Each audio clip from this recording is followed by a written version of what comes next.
Welcome back to the Why Network, where we interview every job occupation A through Z, from the trash man to the CEO, and ask them why and how they started doing what they're doing so that you can find your dream job too. I'm your host, Kojo Thompson, and today we're with Mr. John Crossman. He has been a CEO of a commercial real estate company for over 25 years. And John, how are you doing today? Coach, I'm doing great, man. Thanks for having me. Yes, sir. Yes, sir. And, on that introduction, I don't know too much about real estate, and definitely not the commercial side of it. So please, if you could, fill in a couple holes that I missed there in that introduction, that'd be great. Well, sure. And something for your listeners, on my website, www.crossmanco.com, we have a guide to commercial real estate. And I actually wrote it for people wanting to get into commercial real estate, college students, young professionals. It's available in 5 languages, just so you know. So that's something I do a lot of, is give people insight into it. So commercial real estate's a big area. There's all kinds of ways to get into it. But my specific area is shopping centers. We handle over 400 shopping centers in the Southeast U.S. We have 6 offices in the Southeast, and we do anything landlords of shopping centers need us to do. So we do leasing, property management, development, investment sales. Wow. So over 400 shopping centers? That's correct. That's crazy. So let me go ahead and dive right into this thing. So why and how did you become a commercial real estate tour? I don't even know the proper lingo for it. It's okay.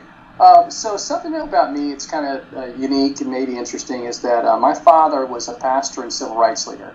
So I grew up in this kind of unique environment, and they've done studies, this is a real thing, where they've researched pastors' kids, doctors' kids, and lawyers' kids, and pastors' kids typically outperform the other two. And the reason why that is, I think, is that when you're a pastor's kid, you grew up in an educated household. That's good, reading, things like that. That's good. And then secondly, it's a household where there's a purpose, there's morality, there's a drive, a vision, what to do. And then the third thing, which is maybe the most important one for this scenario, is you grow up poor. And I can't tell you, man, I grew up in some rough neighborhoods and some dangerous neighborhoods, and a lot of poor. And so I knew from a very early age that I liked working hard. I wanted to work hard. I wanted to have an occupation where I could make a really good income, and I wouldn't be limited by hours 9 to 5. I wanted to work as much as I can, make as much money as I can. So that was my core motivator as a kid. Okay, so, but what really led you to real estate? Like, what was that path and drive that, okay, real estate is it, and real estate is something that I want to do for over 25 years? Yeah, well, so there's the money part. The second part was this. I went to college, and I was a finance major because I knew I wanted to get in that side of the business. And I took a real estate course, and the professor teaching it said, if you're a finance major and you switch to real estate, you'll have more fun and make more money doing that. So that was appealing. But I would say that in a more realistic kind of way, just for me as a person, I like things that are tangible. So, I always struggled in like chemistry and science classes that, molecules, things I couldn't see. But if I was going to do a science, I'm more connected to biology because I could visualize it. So in the area of finance, when someone's talking about portfolio management, stock management, it seems a little bit abstract to me. But when you're talking about a physical building, like you're going to buy that building, you're going to rent it to these businesses and get a financial return, it just clicked with me better. And then specifically when you go in the area of shopping centers, if you're in commercial real estate and you do office leasing, you're going to be working every day with people who are lawyers and engineers and accountants, things like that. If you do industrial leasing, you're working with people who are truck drivers, things like that. In retail real estate, it's everything. You're dealing with some Fortune 500 companies, you're dealing with regional companies, and dealing with mom and pops. And you're with people who are from all over the world, and they've got really different stories. And I like that. Going back to my childhood, which was very dynamic and all the kind of things going on, as an adult, as a young adult, I just enjoyed meeting people and hearing their stories. And listen, I've done deals with people that have Harvard MBAs, and I did deals with people who did not speak English, and everything in between. And I like that. I just like the human component to it. Beautiful. And wow. So I think you hit 2 birds with 1 stone, because I was actually going to ask you, what were some childhood hobbies or habits that you had that you think matriculated into you becoming who you are today? But It seems like, meeting those new faces and meeting those new people really resonated with you and made you happy in the long run. So let me go ahead and ask you this. So how long did it take? So you said you were in college. Like, about how old were you? Because we have a lot of people who are like either fresh out of high school, currently in college, or fresh out of college, dropped out, whatever, and they just like are trying to figure themselves out. And they may be feeling bad because they're a certain age and they feel behind. But how old were you when you finally clicked? Well, first off, let me say this, that, I see people at all kinds of ages get involved in things and are successful. And I'm 48, and yet I'm still learning things and adding skills to my life and doing some different things. So don't let what I'm about to say throw you. Because for me, I knew very early on, and the reason why I say this is like poverty was a motivator. I just knew that I wanted to do all I can to keep my expenses low and get my income high. And so that was really the key part of that for me. And so when I was in college, it was probably, I was probably 20 when I really hit that stride. Now, I didn't know exactly in real estate what I wanted, but I just knew the area that I wanted to be in commercial real estate. And I did a lot of job shadowing. I went and met with people. I can remember I would call people and say, can I come just spend some time at your office and learn about what you do? And the 10th time I did it, I was driving to the meeting thinking, I don't want to do this. This is a waste of my time. And when I got to the meeting, I got offered a job. And then I had that job for 13 and a half years, which so half my career was at that company before I'm, here. And, back in the day, man, I did anything and everything. I really had a servant's heart. I was the first guy in the office, the last guy to leave, and that's what made an impact. And I'll tell you one quick story about that because I think this might be of interest. So in 1993, my company took all of our salespeople to Las Vegas for a convention, and they left me at home because I was this young kid. They didn't take me. The next year, I was 23. They took everybody, including me. Mm-hmm. The next year, 95, I'm 24 years old. In the Orlando office, they took just me and left all the old guys at home. Wow. So that's crazy, right? So How did that happen? Well, when I went to Las Vegas when I was 23 years old for this convention, I was the first guy in the booth in the convention center, the last guy to leave. Well, who was the second guy in? It was the CEO. And I just wouldn't leave until he left. So the next year with the budget cuts, he said to some of the senior people, he goes, I don't know who Crossman is, but you send that guy. And then years later, when he sold his business, he told the new CEO that there's one employee I told you to watch out for, it's Crossman. And again, it's not that I really knew him or that was close to him, it was that he saw work ethic in me.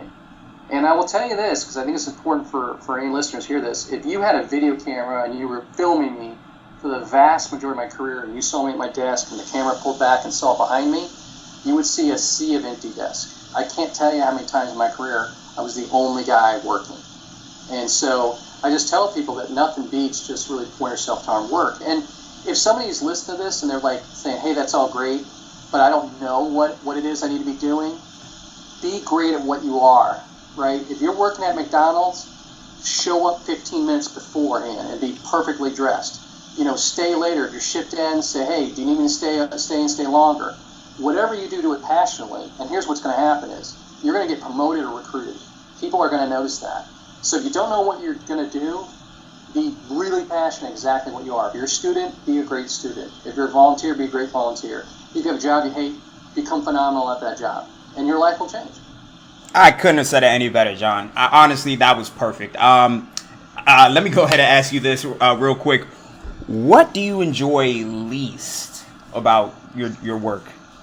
Well, there's two things. One, it's kind of just a simple thing, which is just detail work. I'm not a detail guy, so when I have to sit down and do a report, that's not my favorite thing. But the hardest part and the funnest part are very closely related, and it has to do with people. I had the opportunity years ago that I got to spend 24 hours with Truett Cathy, who founded Chick-fil-A, self-made billionaire. Wow. I stayed in his house, and so I got to have dinner with him and breakfast and lunch with him, and so I got him asking every question you can think of, like, how did they come in with that chicken sandwich and so popular and stuff, waffle fries. And this guy was older, he's in his 80s, billionaire, he owns the Batmobile and stuff, and he had no interest in talking about any of that stuff. What he kept talking about was the people and the relationships. And he said, there was an employee that they were in foster care, and when they graduated high school, they legally changed their last name to what is his first name to honor him. And then he would talk about an employee that they helped put through college that then embezzled money and they have to have arrested. And in most stories, he would cry. And, to me, when I think about the hardest part of my job, it's the people part of it, right? I mean, there are people that you pour into and you love and care about, and sometimes they pass away, you lose them. Sometimes they retire, you can't see them anymore. Sometimes you pour into them and then they betray you. And I've had that happen on one occasion. People I've really helped out, taken from a situation, got a better situation, and then they quit and then try to steal all the clients. And so, when I have to have days where I have to confront those issues, it's really hard. I actually just got published in a little article today about ghosting. And I was really pounding on ghosting's wrong. It's wrong in dating, it's wrong in work. That in life it's good for us to have hard conversations, and it's hard but worthy. And I think that's the kind of person I want to be. Is I want to do hard things that are worthy. And so when you lean in and have to have hard conversations, that's what do I least like about the job? Well, when I have to, terminate somebody, that's something I don't look forward to. Or when I just have to have a very hard confrontational situation, I don't look forward to that. But those things are worthy and healthy for us to pursue. Yep. Okay, let me ask you this. Because I don't know if a lot of people, because I don't even know what ghosting is. So can you explain that just a little bit for us? So ghosting in dating is that you go on a couple dates with somebody and you text back and forth, and all of a sudden they just quit texting you back, they disappear. And so that's somewhat common in the dating world today, and it's really creeped into the business world. And how it happens in business is you're recruiting somebody, you make them an offer, they accept, and then they never show up for work, and then they never get back to you. And so it's born out of cultural, I think part of it is people, because of social media being less confrontational, it's hard, so they just don't do it. I think it's born of the fact that we have a very good economy right now, and there's a lot of jobs available. But it's crazy unprofessional to do that in work, and it's just totally inhuman to do it to somebody you're intimate with. But I have a smaller company, and I probably have seen it happen 4 or 5 times. We had a guy one time accept a job, start work for us about 6 months, and then ghosted on us. And we had an email address for him, and his supervisor emailed him and said, "Look, we have your last paycheck. You have to come into the office to get it. You want your last paycheck, you have to come in." He never got back to us, never showed up, and then we, didn't get his last paycheck. And so that's bizarre, but I mean, when I talk to other business leaders, they see that. And so, look, I don't feel like I deal with a lot of hard problems like curing cancer or doing calculus. That's not my life. But a lot of my life is doing the hard things, which is people. Like in our business, sometimes we have tenants that don't pay their rent, and we have to evict them. Or, we have, somebody in a dishonest situation, you have to have attorneys involved. I mean, it's that component of life that I think is the most challenging. And on the other side, it's absolutely the most rewarding when you have things that come through and people take counsel or you're able to help somebody. I agree completely, 100%. 100%. All right, so now that we've gotten that out of the way, what do you like most about your job? Well, yeah, so then that's the other side. It's having this time with you. It's wonderful. Having that time with employees, I'm able to help them, mentor them and help them with their careers. The opportunity, I'll tell you one really cool thing about my job is I give a lecture, I've given it a couple times at some different colleges, and it's called the cross-section between capitalism and civil rights. And what I talk to students about is I consider my dad's legacy, and I work on civil rights issues to this day. And the reason why I can make such a big impact is because I'm such a devout capitalist. Because I make a good living, and because I have a social media platform, I can use that to really bring attention to issues and people on charities that are not getting any attention. So that's a great part of my job because I'm a CEO and I'm privately held. Yesterday I toured an organization that's called United Against Poverty, and they're working to get people off of government assistance, give them the skills they need to have a more successful life. I'm able to post that on social media, Facebook, and raise awareness for funds and volunteers for that charity.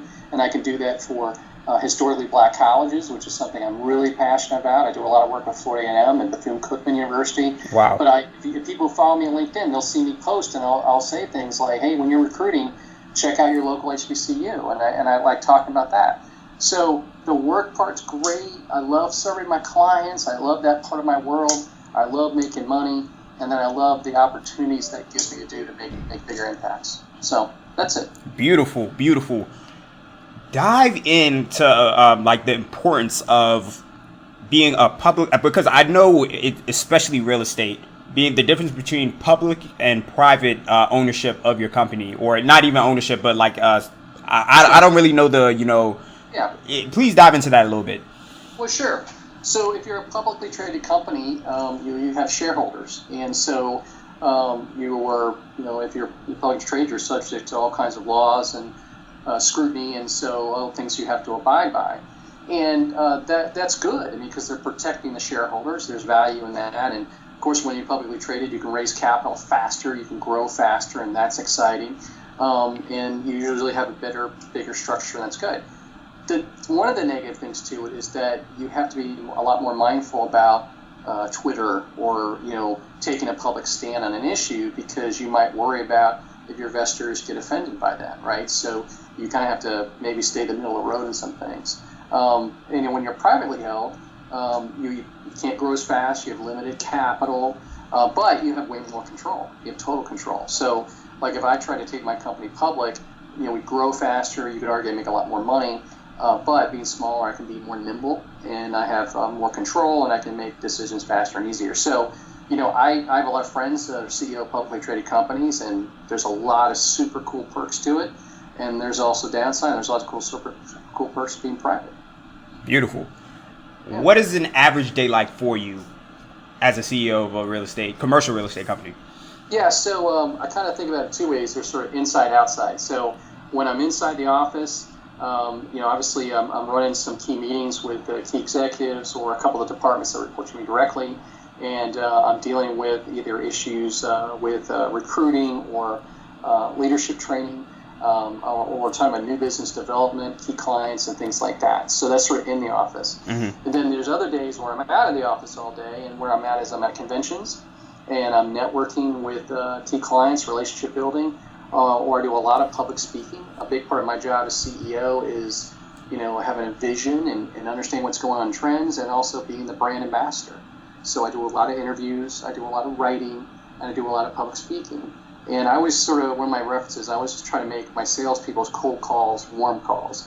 And so that when people are, thinking about real estate, commercial real estate, they've heard of Crossman and Company, and they know good things about us, that we're good people to do business with. Wow. Okay.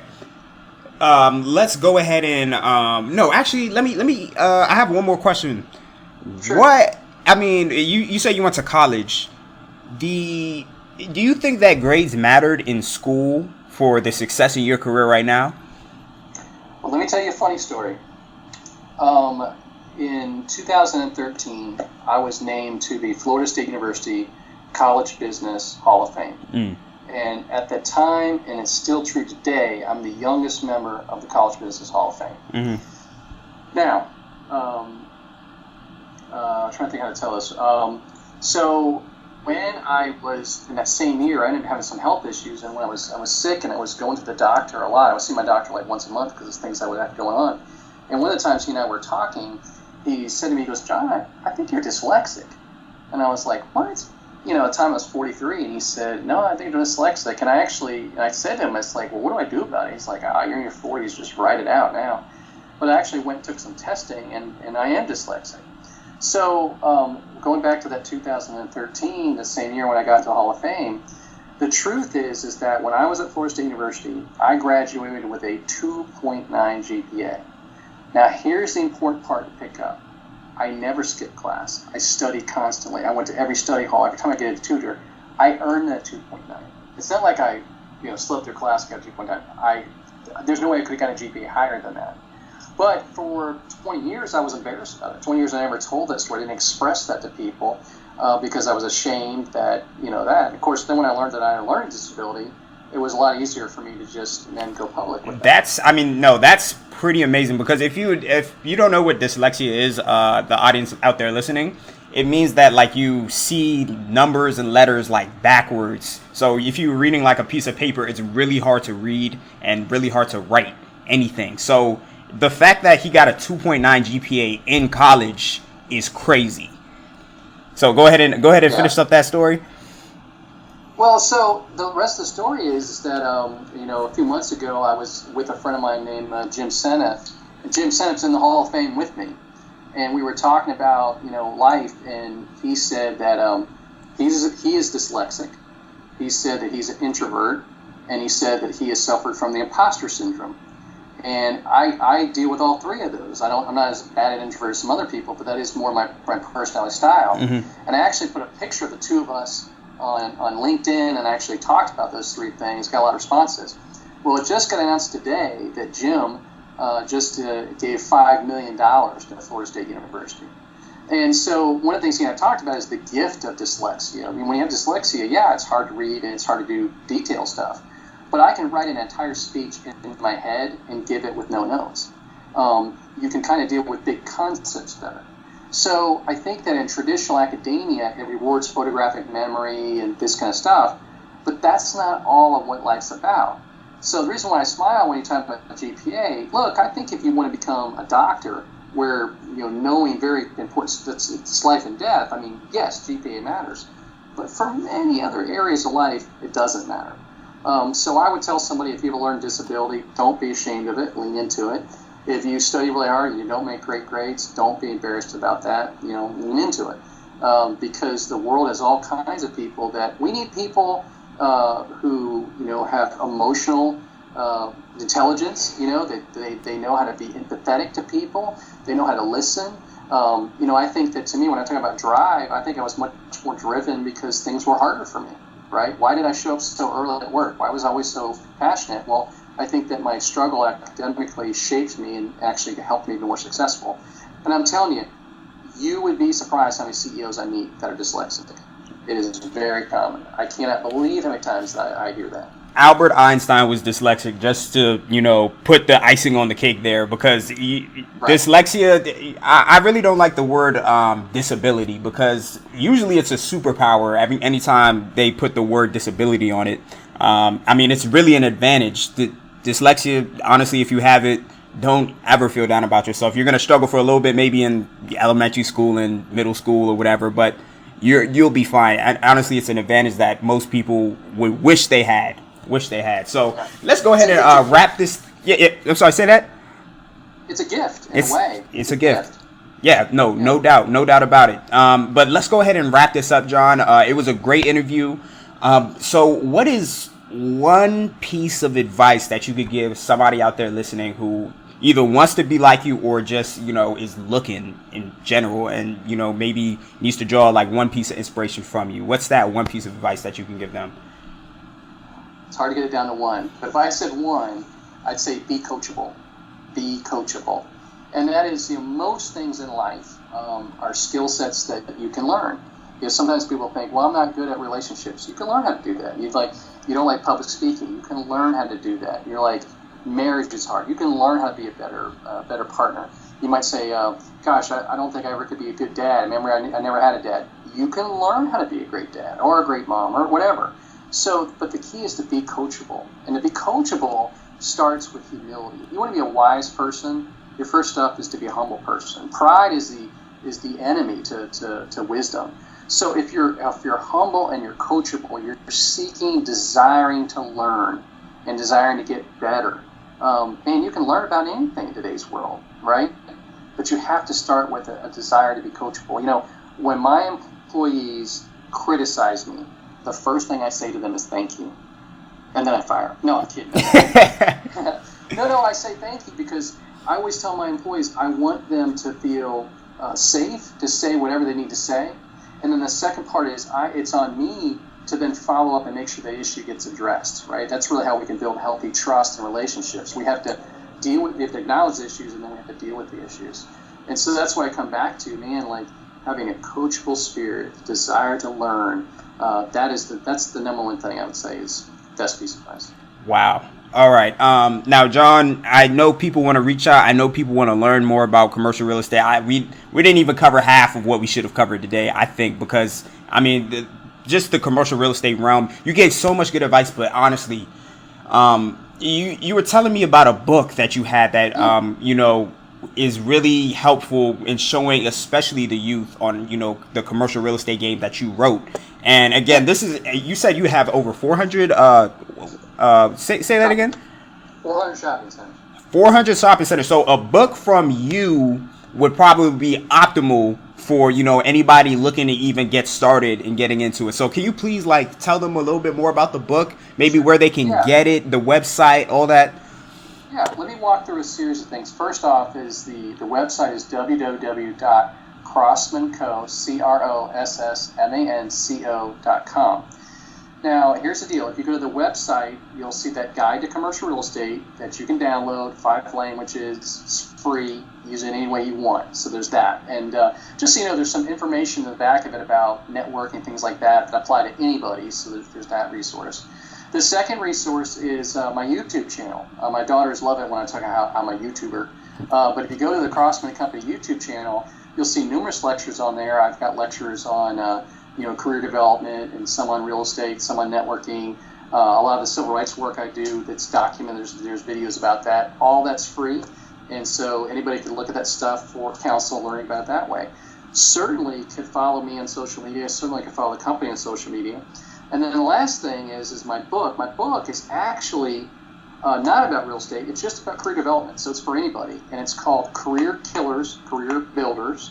It's on Amazon. It's won some awards. It's been a bestseller. So you can get it from Amazon, Barnes & Noble, Books A Million, Walmart, Google. Very, very easy to find. It's got 168 reviews on Amazon, so and they're good. It's good reviews, you know. So I'd say check that book out, and I think it'll be hopefully be a valuable resource for anybody who listens to it. And I'm very easy to find, and so if somebody had some more questions, or they want to ask me about my book, or they, after they read the guide, got some more questions about real estate, they're welcome to email me or reach out in any way they desire. John Crossman, thank you for a perfect interview. It couldn't have been any better. And again, John Crossman, with CEO of a commercial real estate company for over 25 years, and let's just give a big shout out to him. Wait. Before you go, make sure to subscribe to our YouTube, iTunes podcast, SoundCloud, and Google Play channels at WHY Network. And make sure to follow us on all social media platforms at WHY Network. That's Facebook, Snapchat, Instagram, Twitter, all that. And if you or somebody you know loves their job and would like to inspire others too, make sure to email me at whyimpassionate@gmail.com. Again, whyimpassionate@gmail.com. Talk to you guys soon.